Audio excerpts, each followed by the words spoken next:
WOCA. Ocala's information station, 1370 WOCA. Ocala.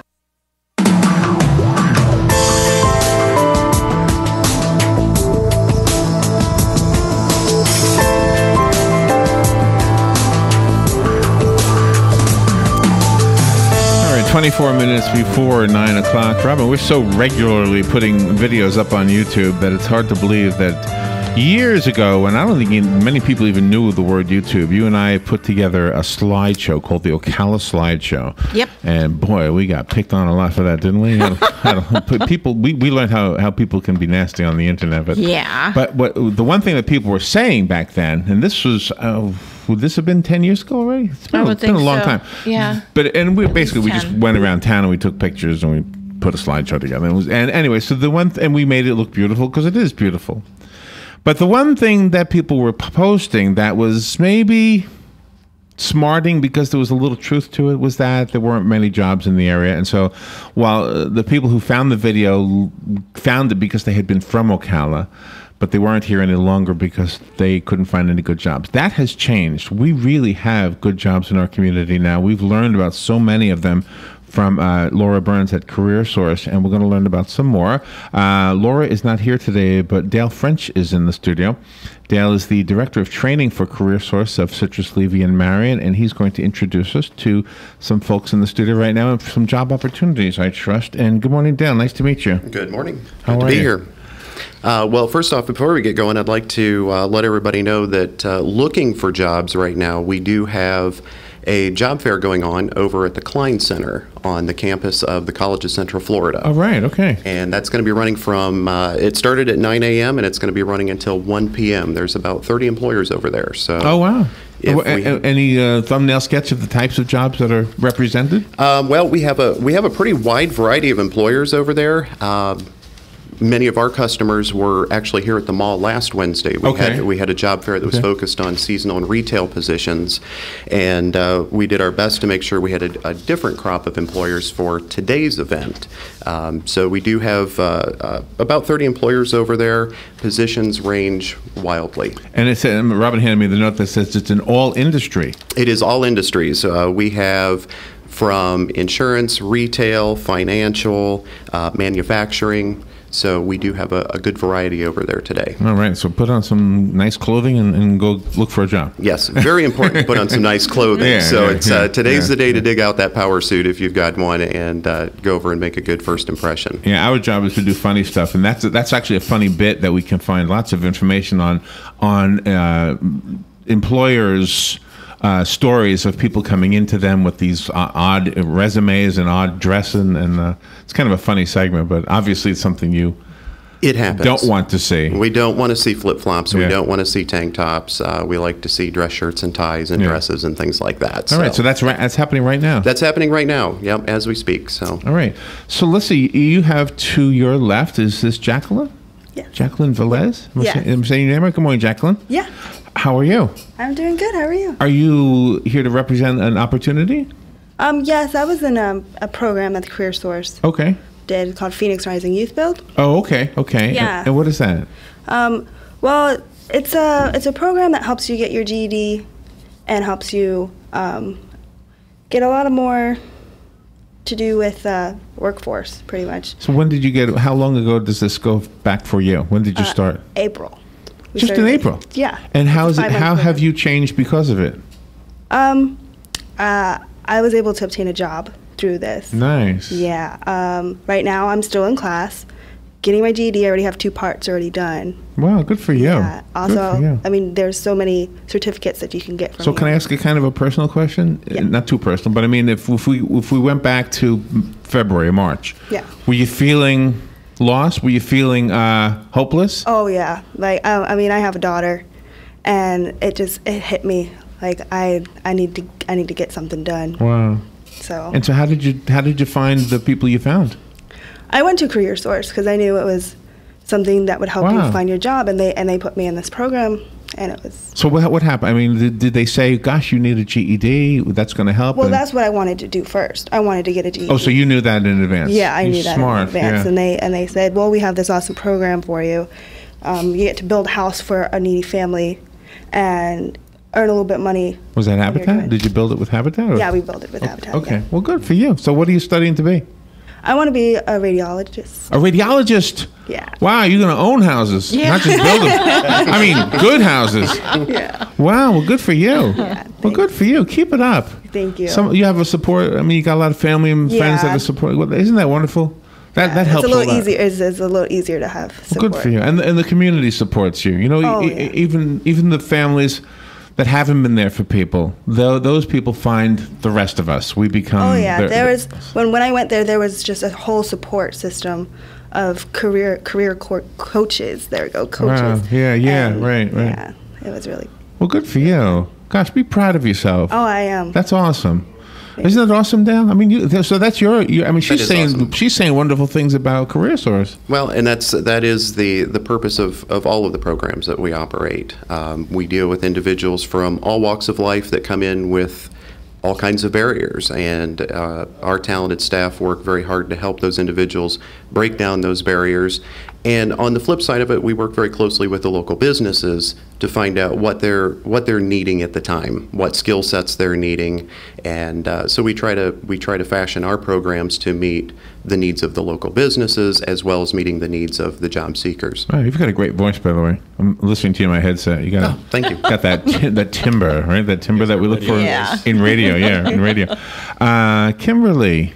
Yes, how are you doing? Is it Knudsen? Knudsen, Kimberly. Why are you here? What do you represent? I'm actually with the youth program.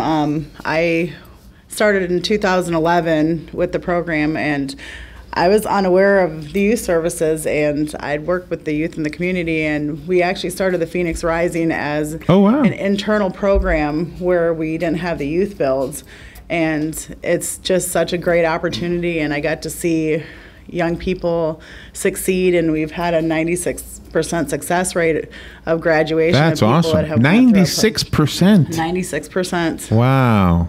That is awesome. And these young people have came in, some with nothing, some with some support, and they just have done such a great job in finding employment, going back to school, getting their GED. And it's a really great program, and we're actually in recruitment phase right now for our Phoenix Rising program. You must have had the wisdom to know that when you do things for other people, you suddenly have a sense of purpose for yourself. Absolutely. It's an amazing kind of a paradox, but it's just the way it is, right? Absolutely. And did you go through anything like that yourself personally? I actually took care of my younger sister. She actually ran away from home, and I actually took her into my house. So that's kind of where working with young people, where I was encouraged to work with young people, and I felt a passion to help young people go on the right path. Because I felt lost. I think we all have when we were younger. Yeah. And I just felt that, people just need a little hand, a little guidance. Yeah. But just like Jacqueline had a support around her, you were the support for your sister. Absolutely. And did you have that support too? Yeah, my parents were a great support for me, and I had great friends, and like Jacqueline was saying, we are there for every one of our kids that come into the program. Every one of us support us, from the top management, to our instructors. So we're every one of us are there for the kids at all aspects of their life. Wow. Both personal things and things that they're going through as far as career-wise, education. We're there for them for every part of it. I mean, there's nothing like having a good job that you're happy with, right? Absolutely. I mean that takes care of so much anxiety that you might have in your life otherwise, right? Absolutely. It's not even like a job. I enjoy going to work every day. So it's not really a job to me. It's my passion, and I do what I love. Well, good for you. So. Yeah, and every day you work with mostly young people? Young adults, 18 to 21. Oh, really? Yep. Really? And do you sometimes direct them?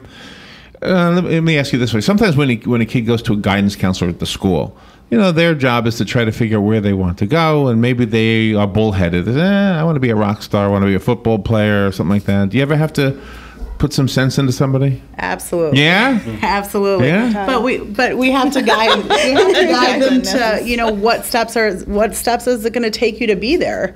And then, finding those steps. A lot of times they find out different careers that they're really interested in that they had absolutely no clue. So well, and because even at 60, we don't know what's out there. We don't know what jobs are out there. I'm amazed. I don't even know what my son does. My son is 28. He works in computers. He makes more money than I ever made at 28. I have no idea what he does. He explains it to me over my head. I have no idea. So there's a lot of stuff out there that we can do. Brian Connard. Yes, sir. Did I say it right? Yeah, did perfect. Now, you handed me some flyers, some youth build construction. So this is your part of all the same thing? Exactly. I'm the area manager. I oversee all the training services for the youth on all 3 counties, Citrus, Levy, and Marion counties. And so we brought Jacqueline today to share a little bit about her positive experience through the youth build, the Phoenix Rising Youth Build model, which has been a fabulous program for many youth like Jacqueline, and we've been able to touch quite a few youth through this opportunity. Can you articulate why it works? Why does this make a difference? Why does a youth build? What kind of changes happen? Maybe that's what I want to know. Well, it starts off with a caring career coach. It creates that special bond with that youth and it hopes to create or influence positive change in that youth's life. So hopefully through that relationship building and learning all the different things through the work program, so they learn all these different skills that influences that change. And we do work readiness skills, for example, to prepare them for the labor force. We do stuff to look at life skills to prep them for not only work but their life. And then we also take a look at short-term trainings to help increase their marketability to get the job, and then look at a career development plan. So as we mentioned before, the youth can take a look at some other things in their future as opposed to just a job, which of course you know what job means, just over broke.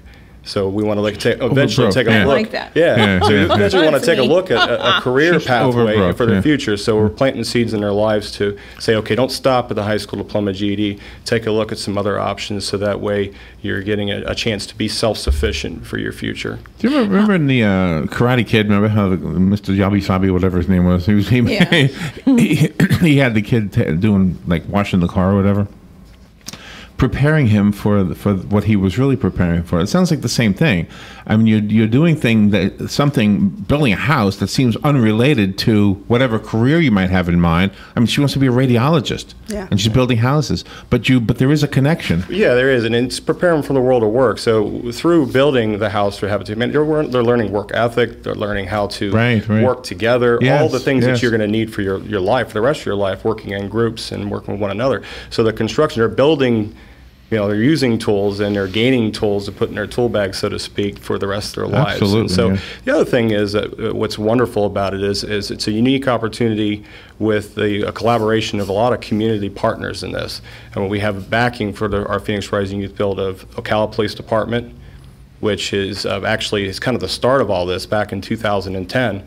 The former chief, Sam Williams, is the one who birthed this whole idea of this model, And so he kind of started it, and then Kim was our first career coach for the Phoenix Rising back in 2011, and it's just kind of blown up from there. But the other partners we have are, of course, the Ocala Police Department, City of Ocala, Mayor Kent Gwynn is a huge supporter of what we do. Oh, that's He comes great. to all of our events, especially He shows up at so much, doesn't he? Yes. Yeah. He does a lot with and he takes the time to spend with the youth. I mean, he actually puts his arm around them and talks to them about because for him it really is all about the youth. Yeah. He even did the Queen's Wave for us. We had he did. We had this campaign. You had to do the Queen's Wave, and he was a good sport and did that. So. And Dale, how do you handle the emotional aspect of the youth that come to Career Source? Because like Jacqueline has a little child and she needs a home, but you've got to make money, but you have these emotional pressures too that might be coming from peers and family. There is. It's not an easy job by any stretch of the imagination. Our career specialists, they're very good at honing in and identifying the issues of the job seekers, whether it be an adult or a youth that's coming in. And we have a lot of great community partners. I mean, our focus is workforce development, so there are only so many things that we can do, but we do partner with some great community resources for whether it's mental health assistance that's needed, child care assistance that's needed. So there is a large support net out there for individuals. It's just a matter of coming in and letting us help you identify what those issues are and connecting you with those other agencies that can help. Who are the people that actually live in the homes that you build at Phoenix Rising? They're deserving families. Habitat for Humanity screens so for that. That's one of our other community partners for this project for Phoenix Rising. Okay. Habitat for Humanity is a big part of what we do. Okay, I wasn't sure if it was. I wasn't really clear how that was connected, but I mean, again, it is an interesting thing how when we work together, I mean, we make a big difference. You know, and Dale, one of the things I was thinking as you were talking is that. You know, quite often on Labor Day, we did a whole morning where we were listing jobs that were open, and it was either, you know, the absolute bottom jobs, you know, the minimum wage jobs, or it was the ones that somebody who had a few skills couldn't reach because they never got that degree. Mm-hmm. It sounds like you actually, and the Habitat kind of does the same thing, where if you show up and you don't quite qualify, they'll take you by the hand and kind of tell you, hey, this is what you need. These are the steps you need to take.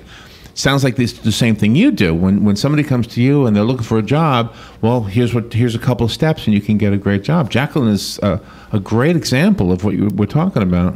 Right. It is a matter of getting individuals that are open-minded and are willing to sit down.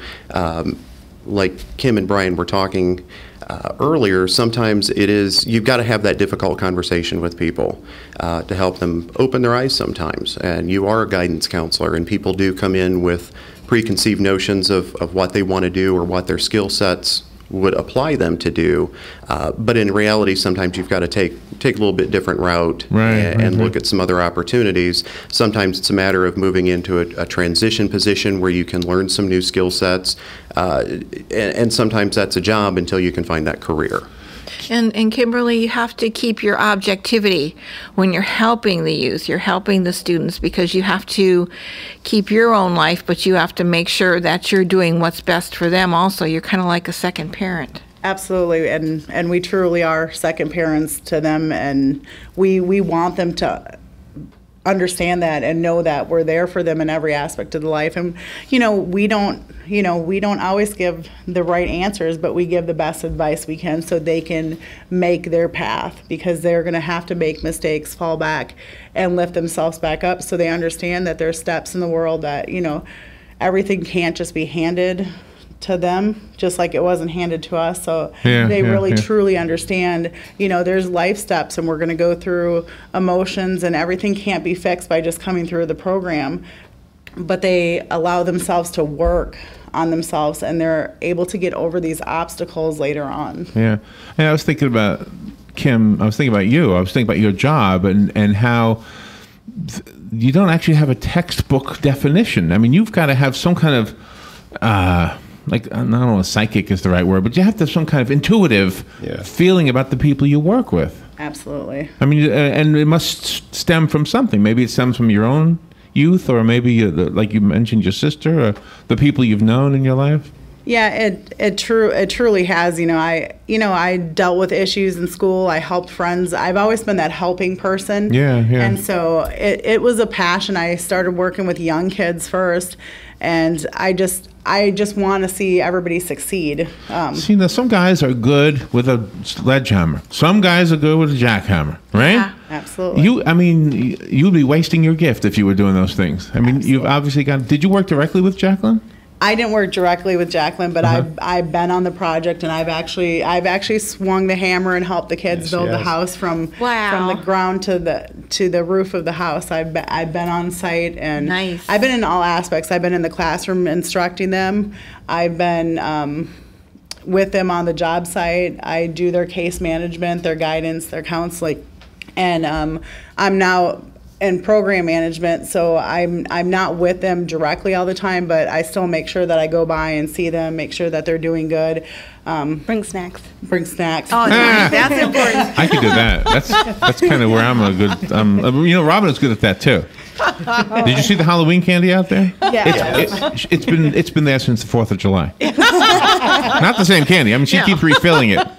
I keep eating it, and she keeps refilling it. So Jacqueline, where do you see yourself in, let's say, 5 years? Where are you going to be? I see myself in a doctor's office, running the doctor. Good for you. Yeah. You staying here in Ocala? Yeah, I was born and raised here. Oh, really? Yeah. Dale, this is a different kind of interview than we normally do with Career Source. I mean, these aren't exactly specific job openings. This is more of an opportunity in general. Right. So who are we targeting this at? Well, this interview.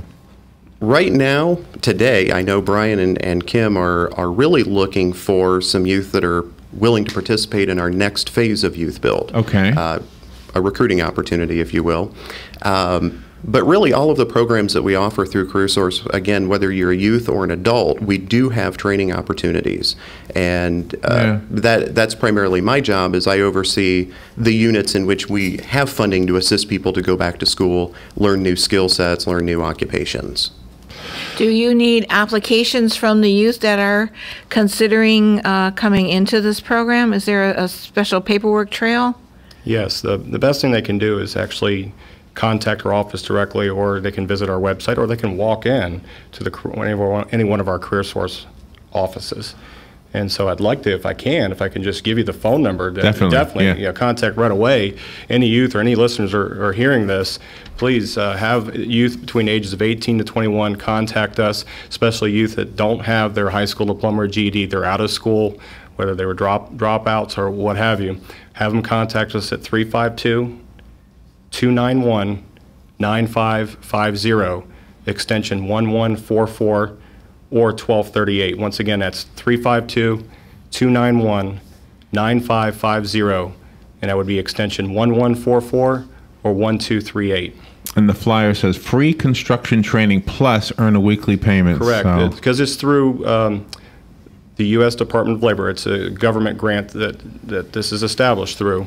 They're able to earn a government stipend of $7.75 an hour. Wow. And that would include both the GED portion in the classroom to earn their GED, and the other half, of course, the portion to be able to build a home for deserving family through Habitat for Humanity. And I was just going to mention that this is being recorded, so for anybody listening right now, if you know somebody who can benefit from this information, if you know anybody who will be inspired by Jacqueline's story, and this is really a great opportunity, share this video with them. Put it on your, whatever you do, your Facebooks and all that stuff. And I just want to mention, to any youth that have barriers, especially that has barriers with, they don't have their high school diploma or GED, they're basic skills deficient, which we actually do an assessment to see if they are. But if they're a youth offender, if they are from a broken home, or they've been through the foster care system, or they're homeless, did I miss anything else, Kim? All those types of barriers, please have them contact us, because they may be eligible for this. And if they're not eligible for our Phoenix Rising Youth Build model, we have our other out-of-school youth program that we could drop them into that might provide some assistance to them as well. So we have different options for youth that have those barriers. And bottom line is, what we're trying to do is lead into jobs in colleges. You couldn't have picked a better name than Phoenix Rising. Mm-hmm. I mean, now that I understand what you do in this short interview, wow, that is the perfect name for what you do. Brian, thank you for coming in. Nice to meet you. I feel like we met before. Probably. Did we? I'm not sure. I never know everybody. Kim, thank you for what you're doing. I'm very impressed with what we've heard today. Jacqueline, thank you. And Dale, thank you. And CareerSource, thank you. Do you want to give out CareerSource's phone number? Yeah, you can contact us. If you're locally here in Ocala, we do have our main office located over on 14th Street. And you can get a hold of us by calling 873-7939 or 1-800-434-JOBS. All right. Thank you, all of you. We've got to go to news. This is WOCA Ocala. Fox News Radio, I'm Lillian Wu. We're learning about another breach concerning the president's security, this one during a visit to the CDC in Atlanta when he shared an elevator with a convicted felon. The private contractor was armed and working